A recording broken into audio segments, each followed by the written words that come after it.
You're listening to the Residential Movement, where the focus is on making in-home dental care normal instead of novel or niche.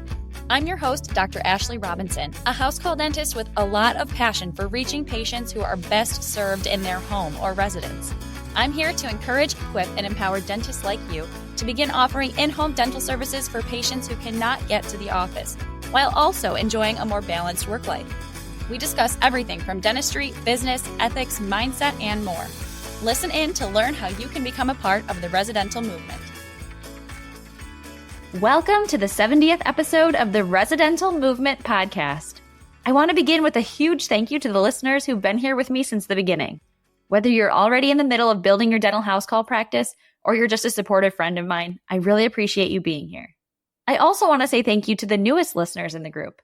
If you just heard about this podcast or you're just hearing about house call dentistry, don't worry, you're still ahead of the game. If you listened to more than one episode of this podcast, you know more than I did when I was getting started. If you visited the Residential Movement website and grabbed the free ebook or watched the free masterclass, you're way ahead of where I was when I was getting started with my house call practice. If you have yet to explore those free resources, visit residentialmovement.com or check out the links in the show notes.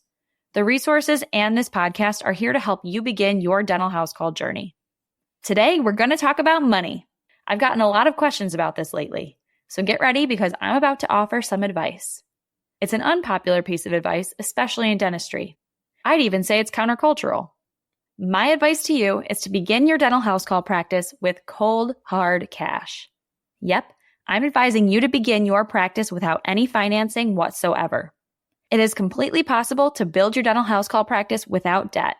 Typically, dentists graduate school with a ton of student loan debt, and then they're advised to take on a ton more debt to become practice owners. The most inexpensive brick-and-mortar practice will cost at least $500,000. And do you really think the cheapest practices are the best ones to buy?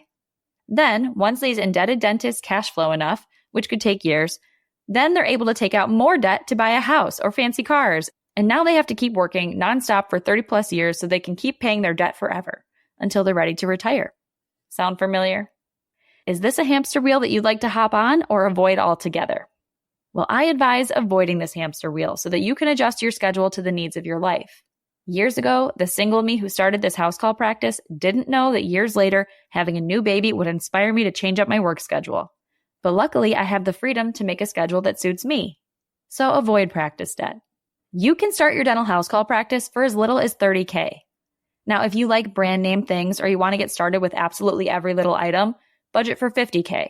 But either way, you can start this dental practice for a relatively negligible amount of money. When I got started, I bought a GenoRay, not a Nomad. Huge savings. In the beginning, I didn't have my own autoclave. I sterilized at my friend's practice on nights and weekends. Another huge savings. I started my practice on the lower budget side of things and invested more as I was able to do so. You can do that too. It's simple. Still, I can acknowledge that simple and easy are not the same thing. I've said this before on the show. Saving cash is like dieting. You know you'll save if you spend less than you make.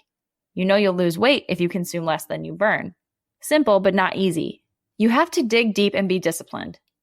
That's much easier said than done. Trust me, I'm tempted to spend more all the time. The other day, we invited a contractor to our house to offer an estimate for some renovations that we'd like to do. Before I go on, I have to give my husband Chris some major credit. He's very handy and does beautiful work. He's capable of renovating our entire house on his own, but we're looking to save some time and wanted to see what additional help might cost. Since we don't usually hire help for renovations, we didn't know what this estimated dollar amount could be, and we also didn't expect this visit to turn into a very aggressive sales pitch. This nice gentleman got together a very attractive offer and then hit us with an estimate that was just way more money than we were looking to spend. He could tell we were not interested, so then he was offering all kinds of discounts and financing options, and it was a little painful to sit through. To make him stop, Chris politely told him, "Hey, it's not personal. We just only pay for things in cash. Our cars, our renovations. If we don't have all the cash allocated for that today, we just don't do it. So we can't commit today. Sorry." Chris was perfectly kind. Well, then this guy, flustered and disappointed, snapped, and he said, "Must be nice to have the luxury to say that." That attitude made me angry. So I piped up, politely, of course. I said, "Sir, you see the renovations that need to be done in our fixer-upper. You see our older vehicles outside. We don't pay for things in cash because we have so much luxury in our lives. We have to say no to ourselves a lot in order to have the cash to feel secure when we do make large purchases. It has nothing to do with luxury and more to do with security and freedom. He understood. So I know that you may not have 30 or 50K sitting around at the moment. I hope you do, but maybe it'll take you some time to save for that, and that's okay. In time, with a lot of discipline, you can get started with cash and you'll be so grateful that you did. Plus, taking time to save gives you more time to plan and prepare for your practice. Then once you do get started, you aren't working to make the payments on your equipment. You won't be working out of desperation, and your patients will notice. You'll actually enjoy working. You'll also be able to be incredibly generous when you feel inspired. Without a large practice debt payment, you'll have what other dentists don't have. You'll have freedom. So start this practice with cash. You can totally do it. Email me at hello@residentalmovement.com if you need help. Thanks again for listening today. I appreciate you. That's a wrap on this episode of The Residential Movement. If you like what you heard today, please leave a 5-star review and subscribe so you don't miss an episode.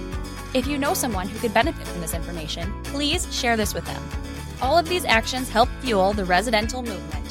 Visit residentalmovement.com for show notes and for access to any links referenced in this episode. Thanks again for listening, Doc. Keep up the good work.